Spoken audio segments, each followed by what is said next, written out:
Live from the BBC, The Naked Scientists. Coming up this week, we'll be meeting the man that's turning speed bumps into electricity. That's Peter Hughes, and he'll be joining us shortly. Also, Lynn McCaskey's here from Birmingham, and she's turning the waste from a chocolate factory, Bourneville, I believe, isn't it, Lynn, into something that could be running your car in future. And also, we'll be talking to Nikki White about the oil industry. How much of that stuff is there left?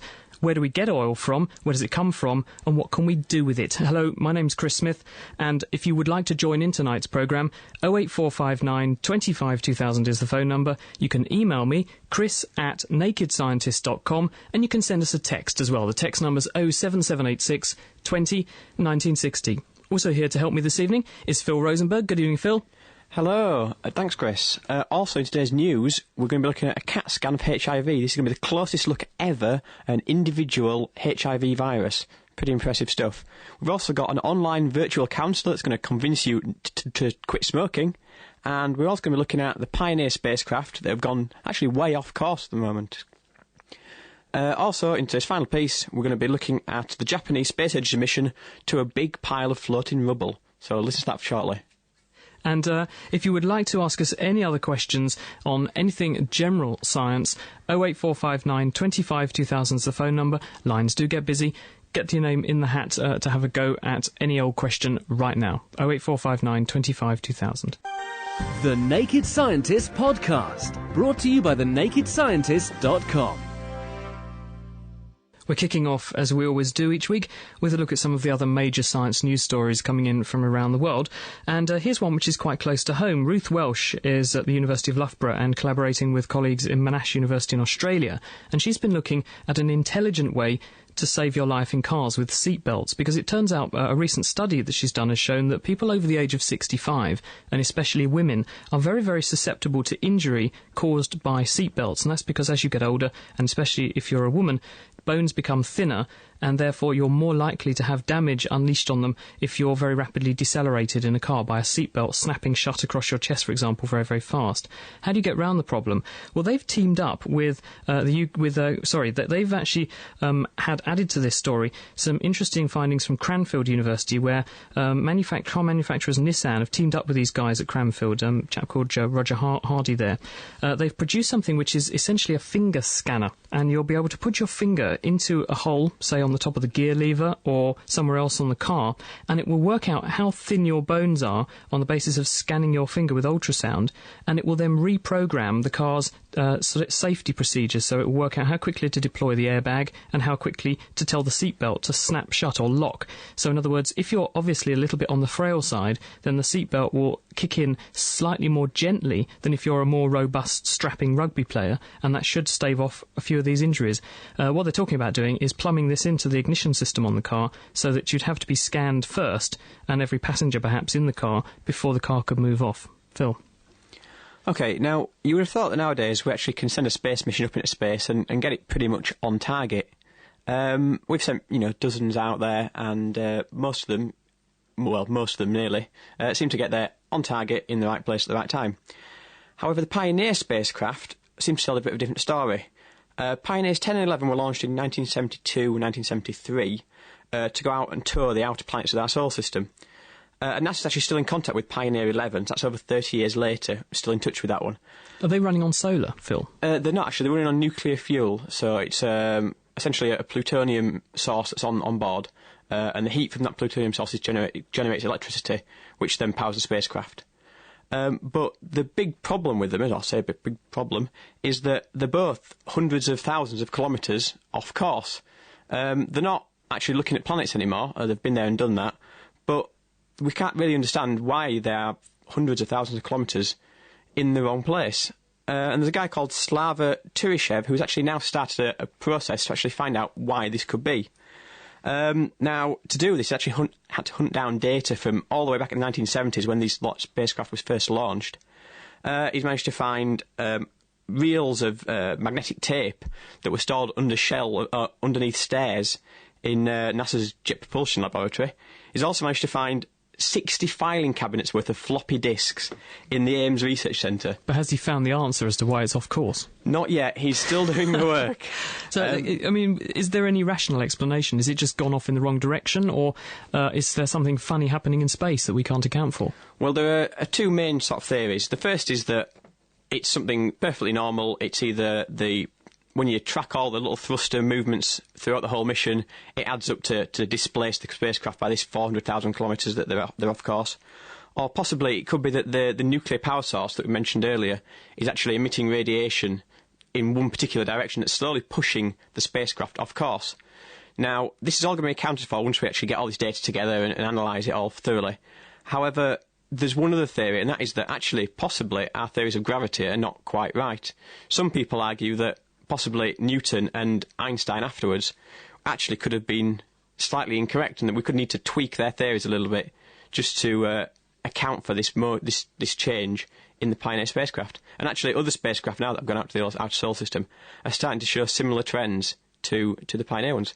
So something that's really going to possibly rewrite the textbooks, but it might be all accountable for in other means. Have to watch this space, I guess, Phil. Absolutely. Now, we told you about this at the beginning. Are you a smoker? Do you wish you weren't? Would you like to give up? Well, evidence suggests 75% of people every year say they'd like to quit smoking. The success rate on an annual basis is much less than that. It's roughly about 20 to 25% of people who get top-level help. In other words, they get a bit of hypnosis, or they get some nicotine chewing gum, or maybe one of the other drugs that can help you, like Zyban. But one thing that's been shown to be really, really effective in helping people to quit is support. And that means someone saying to you, yep, keep it up, you're doing a good job, or just essentially chivying you along and dissuading you from succumbing to the cravings at the critical time. And there's a group of researchers in the Netherlands, actually it's a lady called Betsy van Dijk, who have come up with the idea not of producing real live counsellors, but of producing fake ones, virtual people who exist only in a computer on the internet. And they'll be available day and night, and that's the benefit. Doesn't matter when you fancy a fag, you can just get onto the internet and you can get in touch with this chat bot, as it's called. And they've been programmed to emulate or pretend to be counsellors from a real-live anti-smoking campaign. There's a group in the Netherlands called Stivoro, Stivoro, and they're an anti-smoking group, and they have counsellors that can help people on the telephone and things like that. So what they've done is to take the answers that those counsellors would have given and program them into this chatbot. Is this a pipe dream? Excuse the pun. Probably not, because there's another researcher who's based in Boston called Timothy Bickmore, and what he's done in the past is to make a computer chatbot in the same way called Laura. And the idea of this thing was that it would persuade elderly people to take more exercise, because we know that the more exercise you take as you get older, the better it is for you. It helps you to remain more mobile, it keeps your muscles strong and keeps your bones strong, so it's a good thing. So they're basing the idea on his findings, this computer Laura that helped these elderly people to get more active, and so they're going to wheel out this virtual counsellor before too long and test it. And it won't just be lines of text, it will actually be visuals as well, because it'll be a computer animated face. If it's successful, they're hopefully going to extend this to other areas where people might need a counsellor, such as helping people to overcome phobias or alcoholism. We've also got the results from the Japanese space industry spacecraft called Hayabusa. Now, this spacecraft actually gone to visit an asteroid called Itokawa. Didn't it break down? It's had a lot of trouble, actually. En route to the asteroid, it's gyroscopes that hold it stable. 2 out of the 3 of those gyroscopes actually failed, giving it real stability problems. And then when it actually was, the idea was it was going to drop a little rover onto the surface. It was actually going to hop around on the surface of this asteroid. But unfortunately, again, because of these stability problems, it actually released in the wrong direction and actually just floated off into space. So trouble there. And it was also aiming to actually collect a sample off the asteroid by smashing into it with a projectile and collecting the debris that was blown out. But because of communication problems, we're not sure if that sample's been taken. However, it has come up with some really great results, even so. I mean, the photos we've got back from this mission have been absolutely fantastic. If you can get online and check them out, they really are great. Where do you find them? If you want to, just literally go into any search engine and search for Hayabusa, spelled H-Y-A-B-U-S-A, you'll be able to find them without any problem at all. Why are people interested in going to an asteroid? What can you tell us? Well, asteroids are really quite interesting because they're the bits that formed before the planets were forming. We can get all sorts of data about how the planets formed from looking at the information we can get from asteroids, and in particular, actually, when if a small bit of an asteroid falls to Earth in the form of a meteorite, we can get some really interesting data there. But really what we'd like to do is get to these bits before they come into the Earth's atmosphere, so get to them as part of the asteroid initially. That's why we want to get this sample back. But this particular asteroid really is a bit of a weird-looking thing. It's actually essentially just a really big floating rubble pile. It turns out that we've done calculations, it's about 40% empty space, and the rest just gaps between lumps of rock that are just literally sitting next to each other, held together by their own gravity. So imagine how weak a gravity might be from, you know, a small metre-sized boulder. It's just that weak gravity that's holding the whole thing together. And it's actually really quite lumpy, with little smooth areas of like sand and gravel in amongst it. And another interesting thing is that there's no craters on there. Most of the bodies in the solar system are covered in craters where things have smashed into them and left holes. This hasn't, which means that probably what happens is every time something hits it, the whole thing disintegrates and then slowly comes back together in these lumps of rubble. So we've actually learned quite a lot about how these asteroids are formed, and also how maybe if we actually come into the point where we have a collision course with an asteroid, we know a bit more about them and how we can possibly deflect them. It's the Naked Scientists, Chris and Phil, and if you'd like to ask us any questions, our phone number's 08459 25 2000. You can email chris@nakedscientist.com, and you can also text us on 07786 20 1960. The Naked Scientists, supported by the Wellcome Trust. Got an email here from Ian Henley, and he says he very much enjoys listening to our programme, loves the show, keep it going.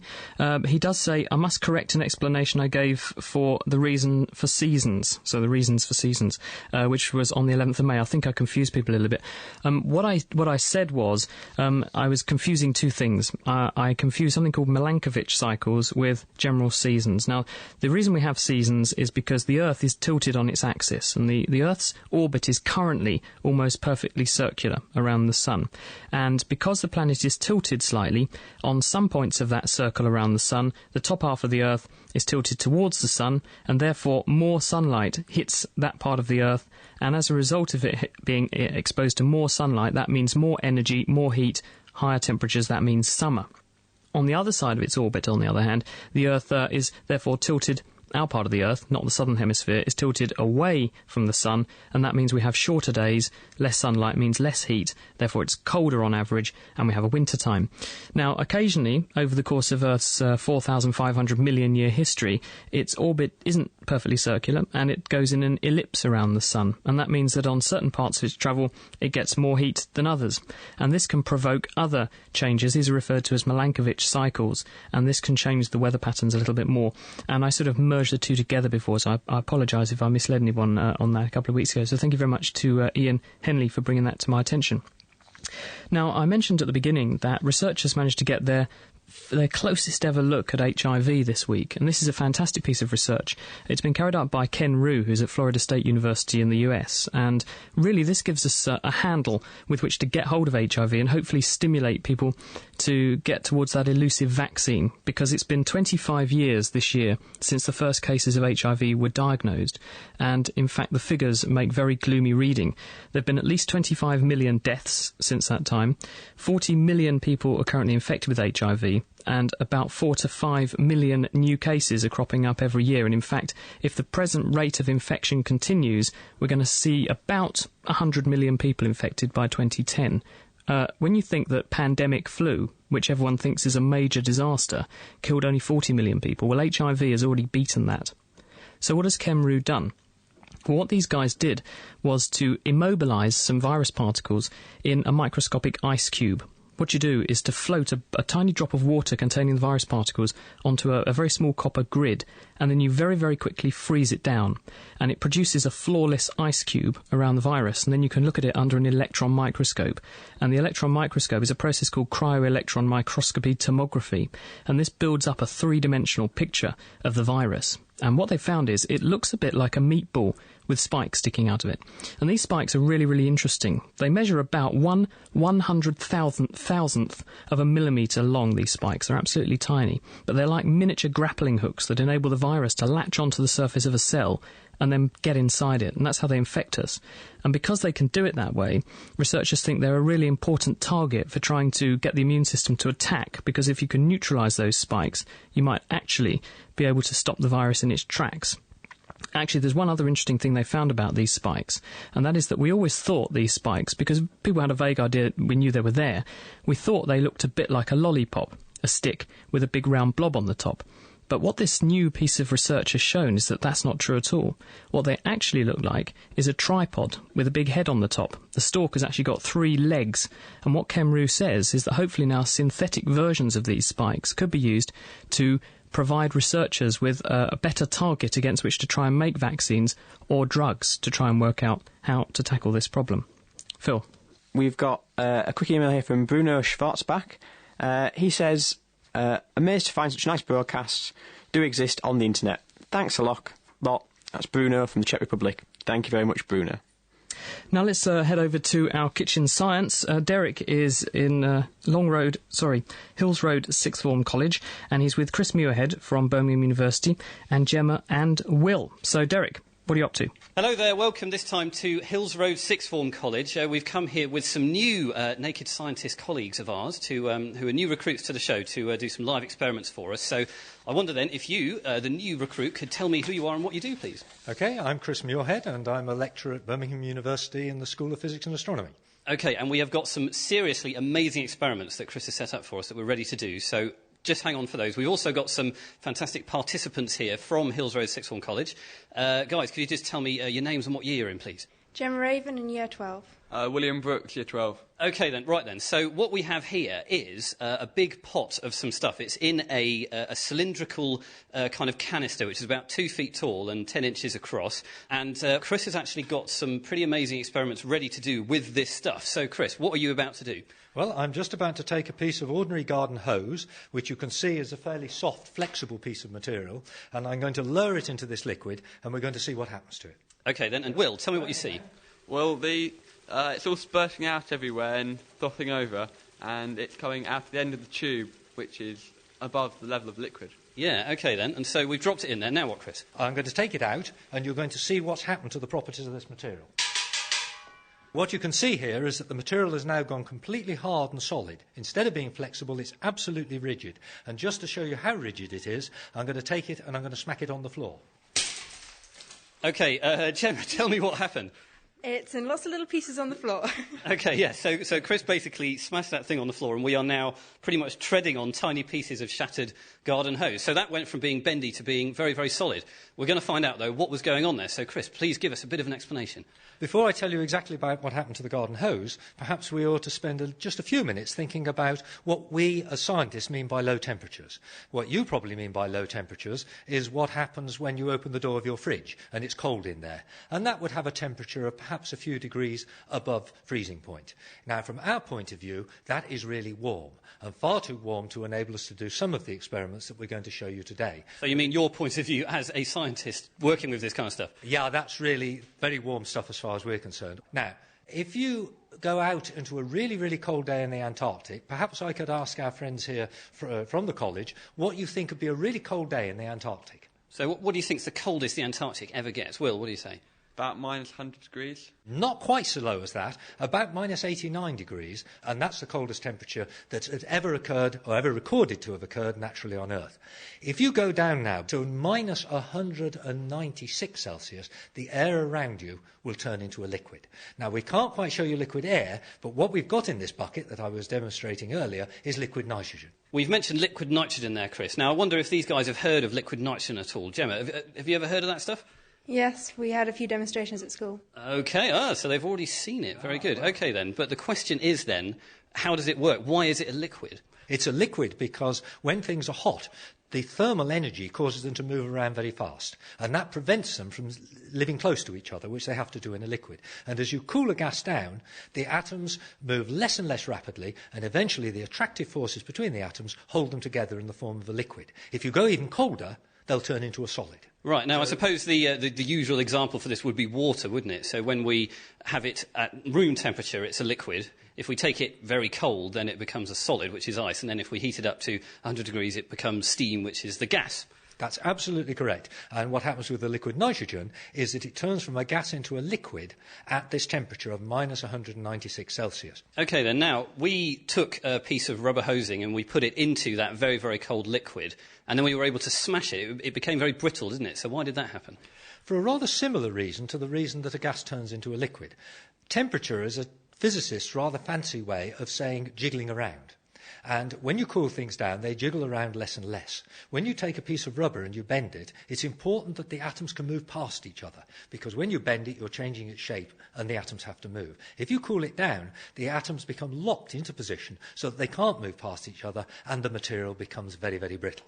OK, so we've put a bit of rubber hosing into liquid nitrogen, and the rubber hosing clearly didn't enjoy it. What, though, would happen if we actually put living things into this kind of temperature? Right. Over here, we've got some parsley. And what I'm going to do is I'm going to take this parsley and I'm going to lower it into the liquid nitrogen. OK, so before we do that then, Will and Gemma, we've seen what the liquid nitrogen did to the rubber tubing, so what do you think will happen to the parsley, Will? I think that the parsley will probably snap because it will freeze and the water won't be able to slip past each other, and so it won't be able to bend at all and the force will just break it apart. OK, sounds good. Gemma, any thoughts?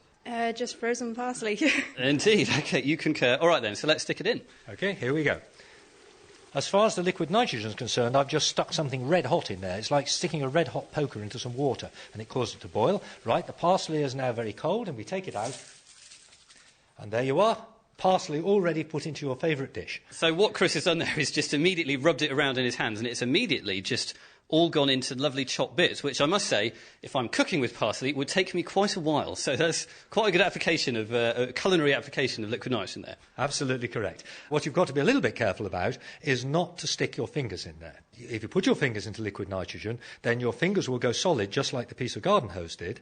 And when you warm them up again, they'll go all soft again, just like the garden hose did. But unfortunately, they'll be permanently damaged, because what you will have is severe frostbite. And a few days later, they'll start to go black, and you'll lose your fingers. OK, well, thank you very much, Chris, for that experiment. I'd just like to quickly ask Will and Gemma what they thought of it. Gemma? Very interesting and very good to see. OK, and Will, what about you? Do you think liquid nitrogen have a good application in the kitchen, maybe? Well, I was shocked at how smashable things were when they could put at very low temperatures, and so it could chop up lots of different vegetables like that. Yeah, I think it could make life very, very easy in the kitchen. So there you go, a bit of kitchen science in the end there from us. OK, well, thank you very much to Chris, who's come over from Birmingham University. That's fantastic. And to Will and Gemma from Hills Road Sixth Form College. That's all from us, but we'll be back next week, as always, with some more kitchen science. So please do join us then. Until then, goodbye. Thank you very much, Derek, and also thank you to Chris Muirhead from Birmingham University, who was joined in the kitchen there by Gemma and Will at Hills Road Sixth Form College. Next week, here's your shopping list if you'd like to take part in kitchen science. Derek will be brandishing a blender out in Norfolk, and he's going to learn how to tell whether something is acid or alkaline just using red cabbage. So you need some fresh red cabbage, a blender or a saucepan, and some boiling water. So if you're a bit on the small side, you might need some help with the boiling water. You'll also need some vinegar and lemon juice, some bicarbonate of soda, and some soap. So that's to take part in Kitchen Science next week. Stripping down science. Okay, let's do it. The Naked Scientists.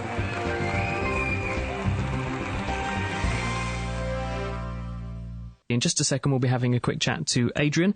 Just before then, I've got an email here from Kevin Porter. He says he's listening in Boston. That's the Boston at Cambridge, Massachusetts, rather than the one here in the UK. And he was writing to us about the May the 14th show that we did, when we were talking about stinging cells, which are called nematocysts, that are used by jellyfish to sting things with. And I remember asking Helen, who was here that evening, do you know about some animals that can take in these stinging cells in their bodies and then reuse them for their own defences? And she said she knows it happens, but she wasn't entirely sure about it. Well, Kevin's written, and he says, this is something I know something about. One of the discussions about stinging cells and jellyfish and the ability of certain species to incorporate these stingers into their own tissues. Well, sea anemones, which also possess these nematocysts, these are stinging cells, are the primary food for sea slugs. Now, sea slugs will feed on the anemone, and some of the nematocysts survive unfired and are then transported to these things called serrata. And the serrata are similar to the tentacles of the anemone, but they lie on the dorsal, the back surface of the slug. I used to examine these serrata and the incorporated nematocysts using an electron microscope many years ago. It's fascinating to follow their progression from the gut into the serrata, these stinging tentacles, but I don't have a clue how they get there. So if anyone knows how these cells are actually trafficked across the gut wall of these animals and then moved through the body to the right place in the body without going off, I'd be absolutely fascinated to know, because that's something that's really had me questioning for quite a while. Now let's have a quick chat to Adrian. Hello, Adrian. Hello. Thank you for joining us on The Naked Scientist. What would you like to talk about? I was listening to you talking earlier about space, and I understand the basic principles of for every action there's a reaction. That's why I can walk across the ground and everything. Mm-hmm. But when a rocket is in space and they decide, right, they want to change the direction of the rocket or slow it down, what's the engine firing against? What's it pushing against to slow the rocket down when space, we're told, there's nothing there? Okay, well, the way it works is a rocket works by throwing something out of the back, and the rocket then goes forward. So the action and reaction is actually inside the spacecraft. You've got the fuel that's pushing outwards and pushes the spacecraft forwards then. So in space, what we actually use is a material or a fuel called hydrazine, and we essentially burn this hydrazine and throw it out of the back of the spacecraft or out the side, depending on how we've got to manoeuvre the spacecraft, through little thrusters, and that's how we manoeuvre the spacecraft and push it around. There are also some other ways we do it as well. We're looking at things such as ion drives. Now that takes individual atoms, ionises them, so they've got an electric charge, and then uses electric fields or magnetic fields to throw these gas molecules then out of the back of the spacecraft. And we've used that sort of application actually to send a spacecraft to the moon. It took a long time to get there, but it got very quick, very fast by the time it did get there. So that could be a possibility for long-range spacecraft. That was Smart 1, wasn't it? It was indeed. That was called Smart 1, that mission. I guess, Adrian, the bottom line is that if you want to slow something down, you've got to apply force in the opposite direction in which you're travelling. So you have these retro rockets which fire against the direction in which you're travelling. So and that's pushing against itself, basically. Exactly. So the rocket has a degree of momentum moving in one direction, and you want to give it momentum in the opposite direction, and then the two cancel each other out and it will slow down. So when Venus Express, which we talked about 2 or 3 months ago, went to Venus, it was doing about 13,000 miles an hour by the time it got to Venus, but then as it went towards the orbit insertion on Venus, it fired these rockets, slowed itself right down to a much more sedate pace, and was then able to establish an orbit around Venus, and that's by working against itself. It's rather like if you're on a boat and you're going along full throttle ahead and you want to stop. What do? You put the engine in reverse and it creates thrust going the opposite way, and as a result slows the boat. Isn't it? Yes, but at the same time the principle is very, very similar. You're creating force in the opposite direction which helps to brake you and slow you down. Okay. Is that okay? Yeah, that's fine, thank you. Quick go at the quiz, Adrian. Not for me, thank you. Okie dokie. Thank you for joining us on The Naked Scientist. Bye. Thank you. It's The Naked Scientists, Chris and Phil, and we're joined this evening by Nikki White and Lynn McCaskey, and we're going to be talking very, very shortly about alternative energies and also the oil industry. How do we get oil? How do we use oil? How much oil is there left? And what are the alternatives to oil? If you have any questions on that, 08459 25 2000 is the phone number, or you can email chris@nakedscientist.com. Now it's time, though, to hop over the ocean for this week's Science Update, where Bob Hershon and Chelsea Wald will be looking at anti-theft mechanism in scrub jays and how a camel can help calculate the amount of caffeine in your coffee. This week for The Naked Scientist, since the topic is energy, we'll discuss a newly developed test for that chemical that many of us use as our personal fuel, caffeine.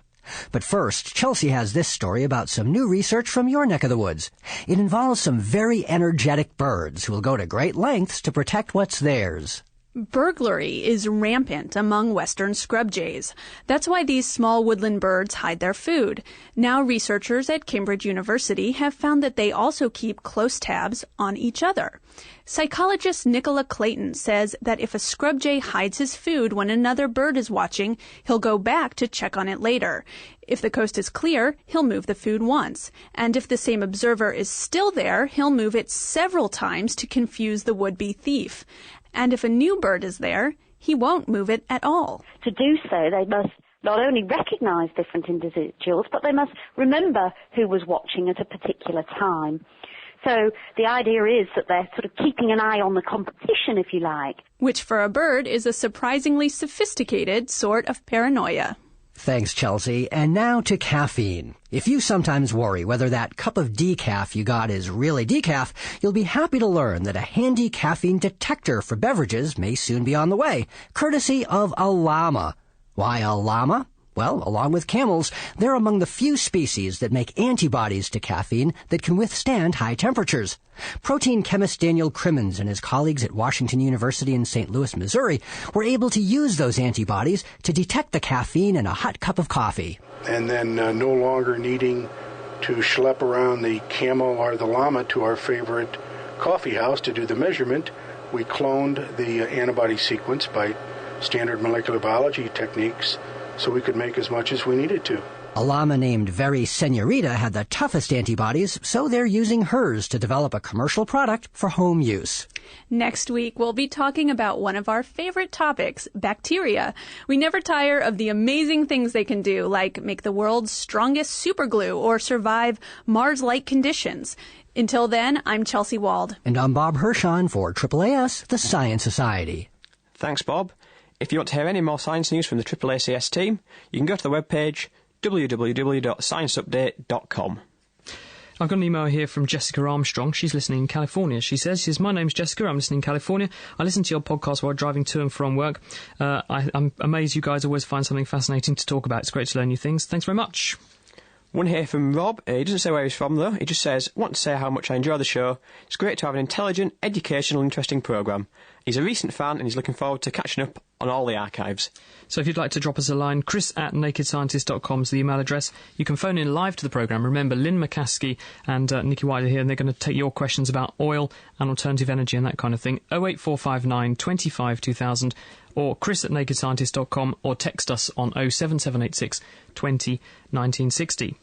Now, if you're a Caribbean spiny lobster and you're ill, don't expect any sympathy, but don't worry, it's all for the greater good of the population. There's a team working in the Florida Keys that have been looking at a particular virus that infects spiny lobsters, and they've found that fellow lobsters, known as conspecifics, that are not infected, try and avoid those that are. Here's Don Beringer from the Old Dominion University in Norfolk, Virginia. First started out, we discovered a virus that infects lobsters, specifically spiny lobsters down in the Florida Keys, and it turns out to be the first virus discovered to infect any lobster in the world. And then what we discovered beyond that is that it has some really interesting impacts on them, in that the healthy lobsters are actually able to detect and avoid infected conspecifics before those infected conspecifics actually become infectious to other lobsters. Do you know what the giveaway signs are of an infected lobster, then? It's not a rapidly progressing virus. In the beginning, they really show no outward signs. It takes them anywhere between about 30 to 80 days to show outward signs, and that's largely dependent on their size. It progresses much more rapidly in the smaller individuals.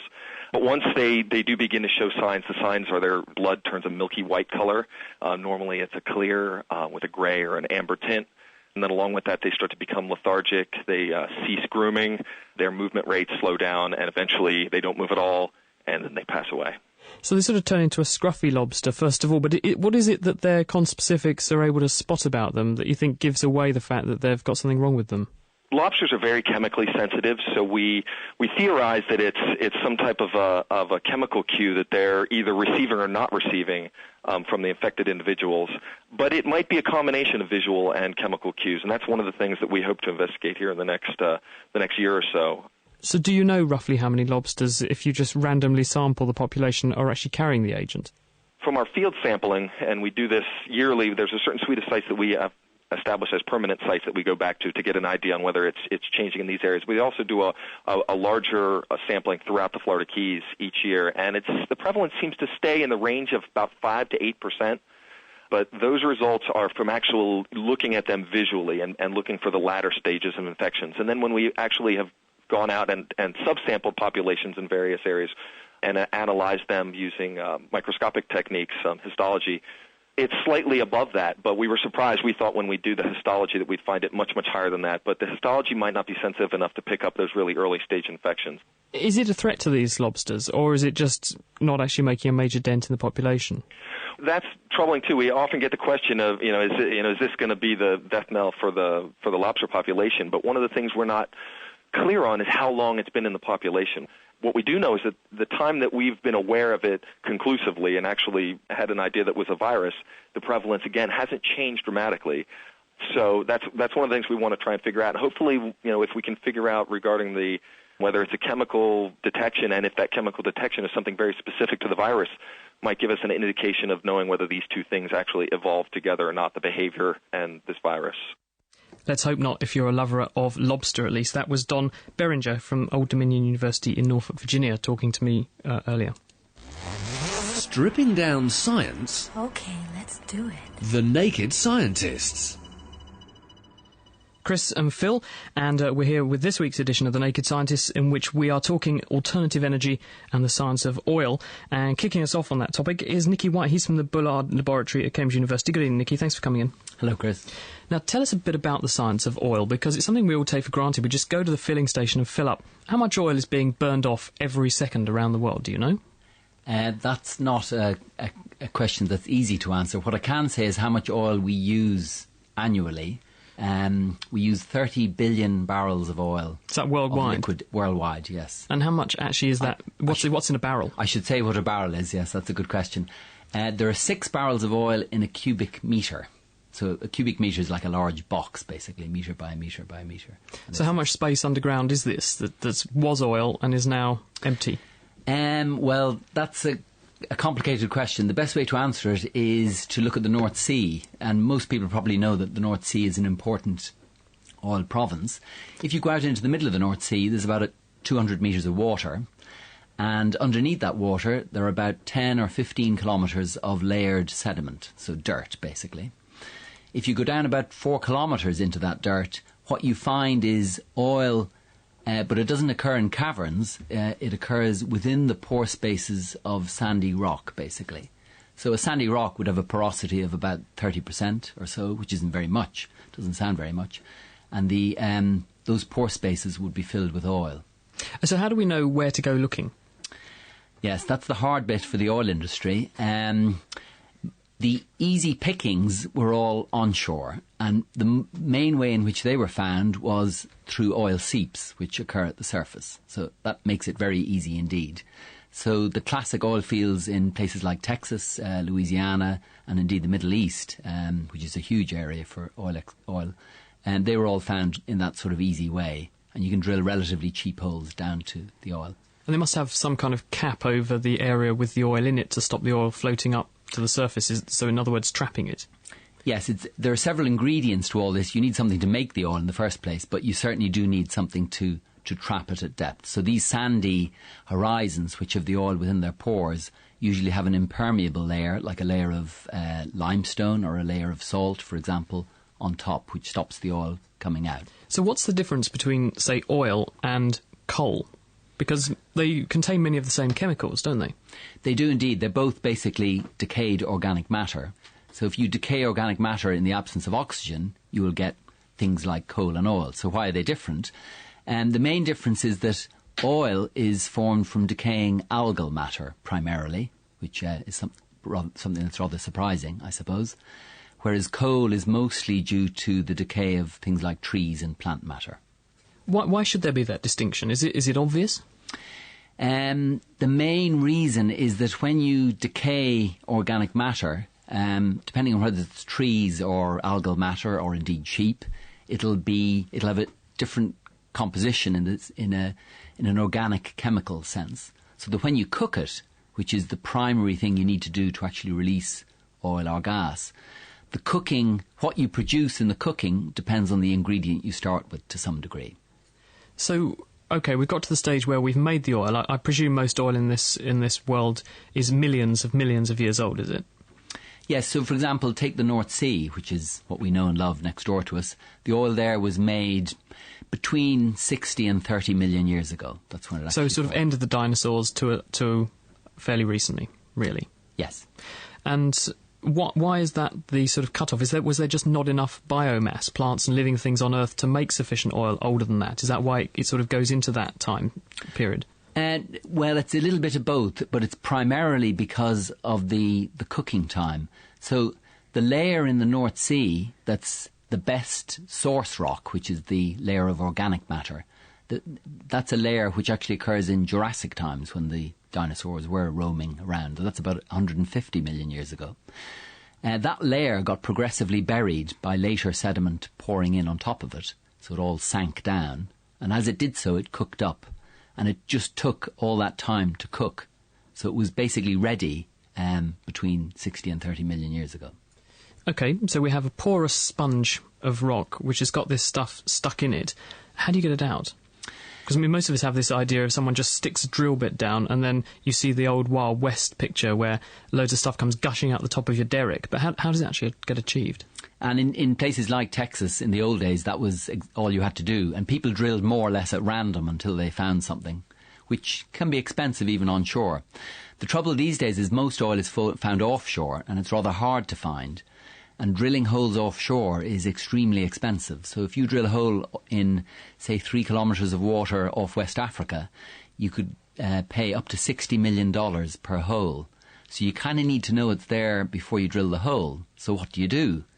Because to find out what's down there, you have to drill a hole. Well, the major technique which is used by the oil industry to locate favourable structures and indeed favourable rocks is a form of echo sounding. It's called seismic surveying. And in a way, we think of it as a downward-looking Hubble. So it's a way in which we can produce spectacular three-dimensional images of the subsurface from the seabed, for example, or the land surface, down to about 20 kilometres depth. And we can see that world, that hidden world, in fully 3 dimensions and identify structures. So it's still a risky business, but you can basically reduce the risk quite a bit by collecting all of this echo-sounding data first. So say you have pluses in all the right boxes, ticks in all the right boxes, you drill a hole, how do you actually get the stuff out? The oil which occurs in the pore spaces of the buried sandy rocks is under quite a lot of pressure. So in fact it pretty much comes out of its own accord, at least to start with. In the lifetime of producing an oil field, that pressure starts to drop. And one of the things you then need to do is to try and encourage the pressure back up. And the main way in which you can do that is you can put explosives down the boreholes and break up the rock, which encourages better flow. Or you can do something, you can drill holes which are called water injectors, which you drill extra holes round the side of the oil field and you pump down seawater, which pushes, it's like pushing oil on a pan full of water. You can push the oil towards the producing. So how much oil in a reserve can we actually get at? How much, when you say this field is spent, roughly how much oil is actually left in there? Unfortunately, most of it is left behind. So we can produce between 30 and 40% economically. That's terrible. It's appalling. We're getting a bit better at inching those numbers up, but it's a great technological feat to make those so numbers. So how much oil is left in the world, Nicky? Because when I was at school, and this is about 10 years ago, I think when I was leaving school, early university, people were saying, oh, by the millennium, we'll be really worried about how much oil there is. Now people are saying figures like 300 years of coal, 50 years at least of oil. How much is actually out there still? There's a lot of doom and gloom. The pessimistic line is that if you take liquid hydrocarbons, so oil only, not coal, not tar sands and not gas, liquid hydrocarbon production will peak at about 30 billion barrels a year in something like 10 to 15 years' time, and then decrease rapidly over the following 100 years. However, there are optimists who believe that even that scenario is too pessimistic. Fancy listening to The Naked Scientists in your bed, on your way to work, or even at work? Why not subscribe to our podcast? For more information, visit nakedscientist.com/podcast. We've heard about the science of oil. We all know where it ends up. That's in our cars, and it ultimately translates into a lot of carbon dioxide that we think is provoking a greenhouse effect, which is warming our planet up and promoting climate change. Now, one way in which we might be able to bypass this problem is to develop cleaner sources of energy, and someone who's here to talk to us about that is Professor Lynn McCaskey from Birmingham University. Hi, Lynn. Hi, Chris. Tell us about your work. Okay. We were looking at alternative ways of making energy, using bacteria, which are very small organisms found in the soil, found in water, found in loads of places. And one of the clever things that bacteria can do is they can make hydrogen. You can make hydrogen from the petrochemicals industry, but as we've just heard, the lifetime of that industry may be finite. So it's high time we started looking at other ways to make hydrogen as a potential fuel, because when it's burnt, it just leaves water. So it's a lot cleaner? It's a lot cleaner, and the water is clean. So if we also look towards a potential water crisis through global warming, then we have a way of making clean water as well. Presumably, if we take oil out of the ground, Nikki, and turn that into carbon dioxide, that's not carbon neutral because you're taking away a stable source of carbon that's been locked away and releasing it into the air, whereas what Lynn is suggesting is using energy which is already available from various sources, and it's not liberating new carbon dioxide. Would you say that's a fair comment? That's correct, yes. Although these days the oil industry is looking at ways of sequestering or burying the CO2 that's produced during the burning of hydrocarbons as well.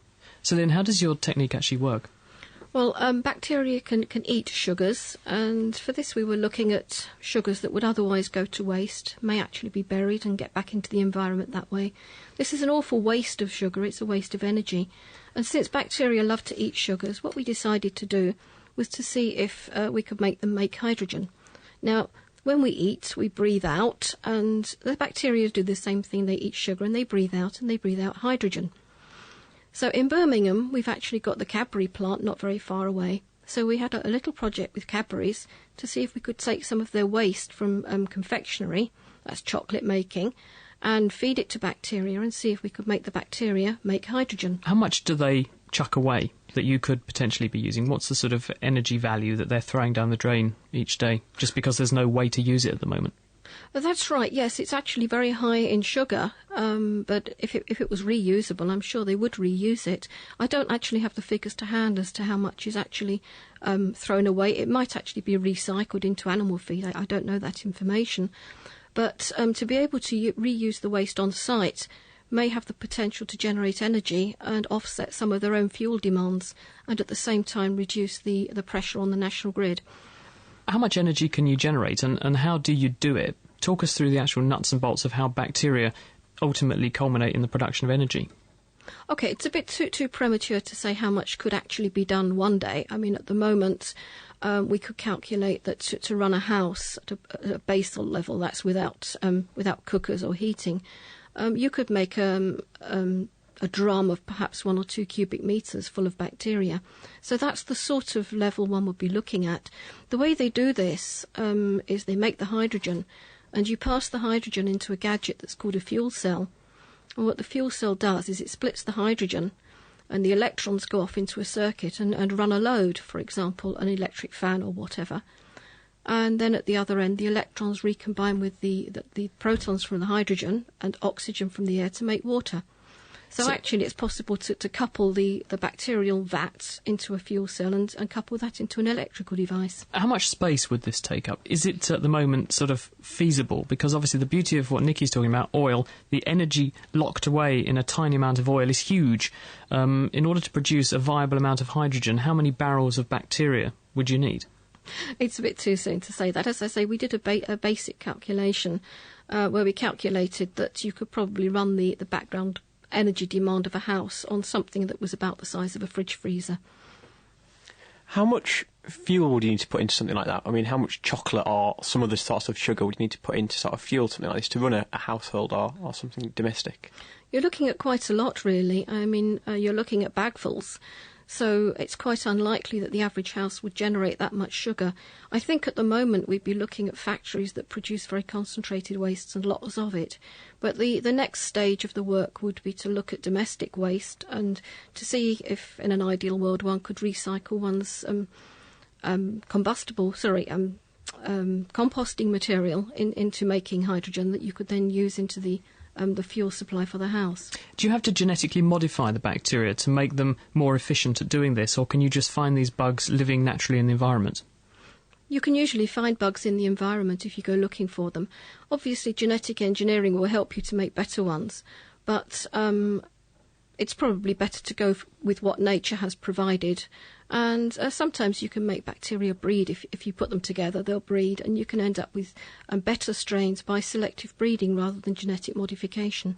And very briefly, Lynn, what's the time scale on the rollout of this kind of thing? At the moment, this is sitting in your laboratory.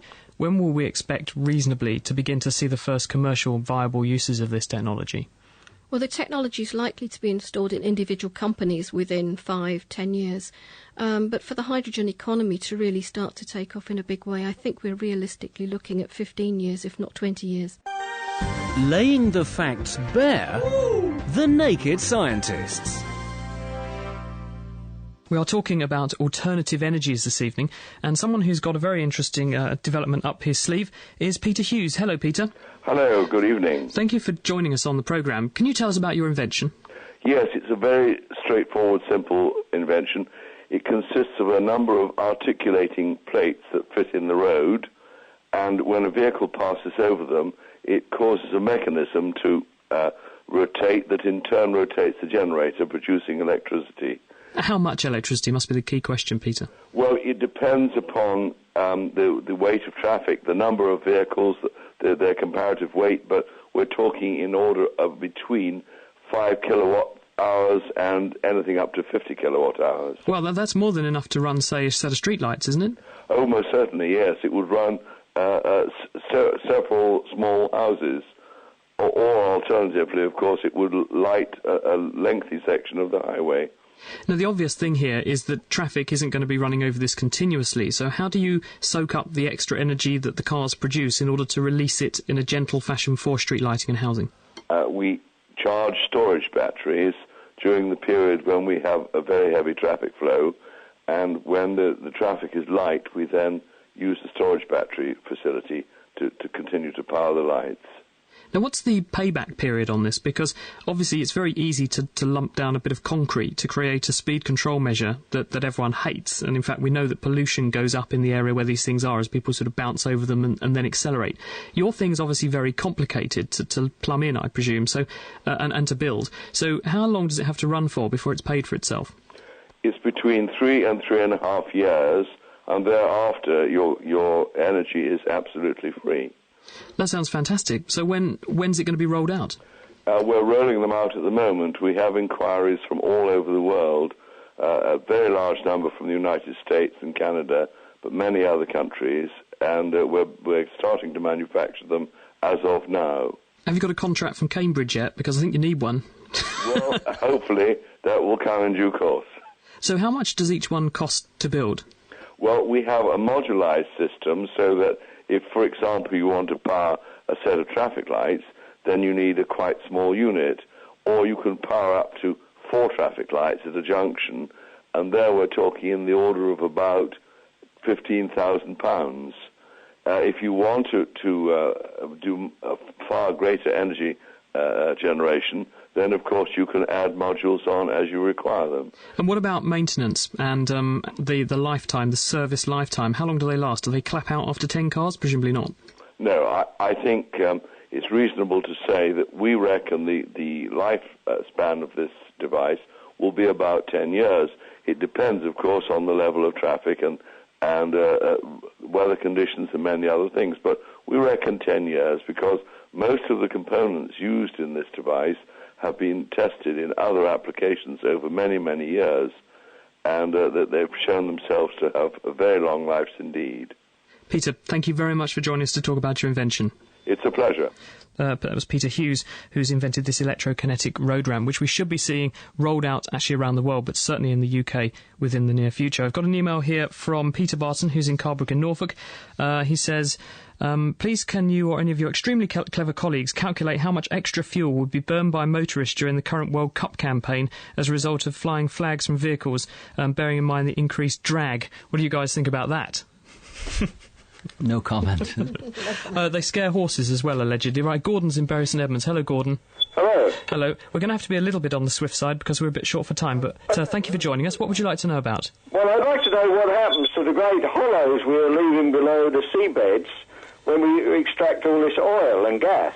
Sure. Nicky, what do you think about that? Well, first of all, when the oil is extracted, it's coming out of the pores in the sandy rocks, and in most places those pores, the framework of rock can remain reasonably intact.